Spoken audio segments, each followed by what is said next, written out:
Chael Sonnen and Daniel Cormier have differing opinions when it comes to Max Holloway versus Aljamain Sterling. Chael Sonnen says, I love that fight. In fact, I don't think there's an Aljo fight I would rather see.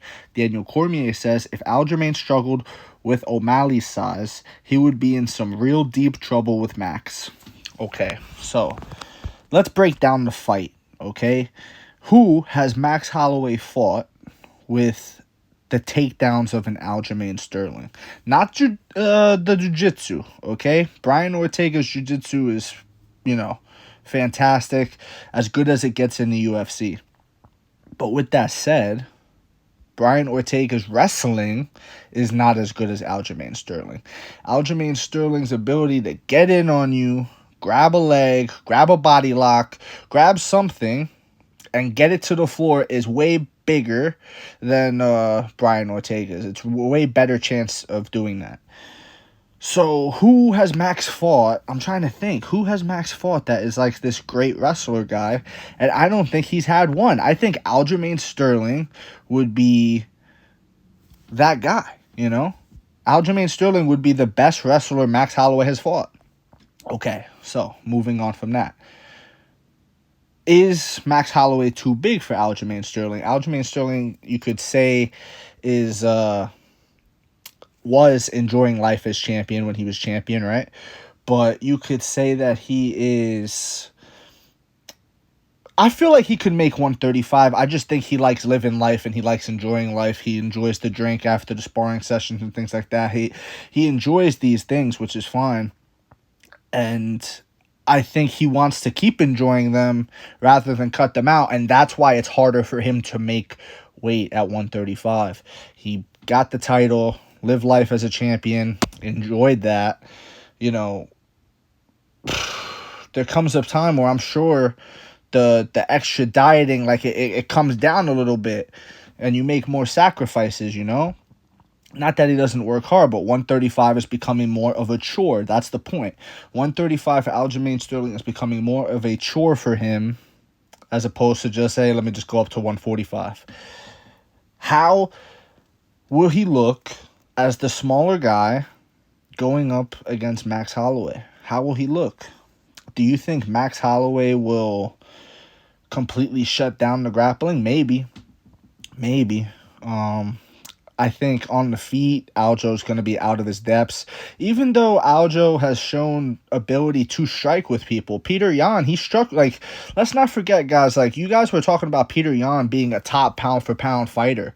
You guys had him ranked where you're ranking Volkanovski right now. That's how highly people were talking about Peter Yan at one point in time. And Aljo beat that guy. The knee happened, and then afterwards he beat that guy. In that second fight, he beat him. And, he was doing all right in the first one.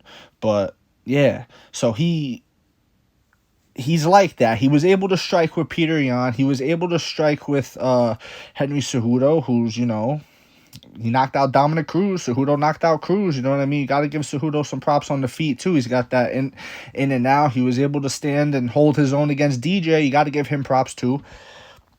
Aljo is not completely lost on the feet.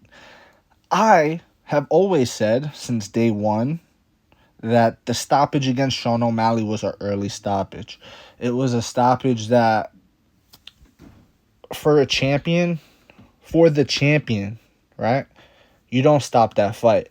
Now, if it's a young guy, if it's a contender, if it's a Raul Rosas Jr., really young, starting his career, yeah, you stop that fight because you want to save him for better days. Aljamain Sterling, on the other hand, is living the better days as champion, and thus that's why you have to give the champion a chance. You have to give him a chance, and you have to let him fucking go out on his shield, straight up, period. And that's what Aljamain Sterling thinks. That's what Marab came out and said. All things like that. So, as for these opinions, if Aljamain Sterling struggled with O'Malley's size, he would be in some real deep trouble with Max. That could be true. But it could also be true that Max Holloway, not because he's not as explosive as Sean O'Malley, I don't think. I think Sean O'Malley's quicker than him. I think he's quicker. I think he's probably got more athleticism, especially in some of the strikes that he throws. O'Malley's really like that. I could see that, but in terms of volume punching and things like that, like, you got to give it to Max Holloway for sure. You got to give probably stamina to Max Holloway. He's been in the 5 rounds several times. But for Aljamain Sterling, I really don't think this is as bad of a fight as Daniel Cormier is saying. I think Aljamain Sterling in this matchup has ways to win, and I would like to see it. You know what I mean? If that's the move for Aljo, I would like to see that fight. And then Chael's over here. I love that fight. I don't know if there's a fight I'd rather see for Aljo. I'd rather see a rematch against Sean O'Malley. I actually think that would sell. It has a story behind it. Aljo did a good job of selling it the first time with O'Malley. You know, he was doing his thing. Plus, Aljo is like defended his title in bantamweight. Like, come on, bro. Like, had he beaten O'Malley, he would have been right there in GOAT talk for bantamweight. As crazy as it is, you know. But it's the truth. You got to give him his credit. How do you not give a champion like that a chance to run it back? I don't know. I don't know how you don't do that. I think he deserved that. And, yeah, it is what it is. But as for this fight, if I had to make a pick right now, who would win?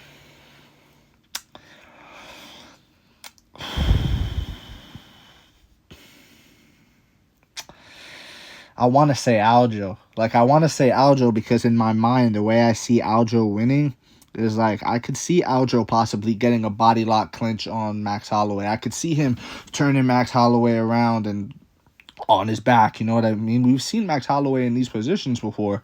I could see that happen. I could see Aljo just getting a takedown, simple takedown. Now he's on top. You know what I mean? I could see these things happening.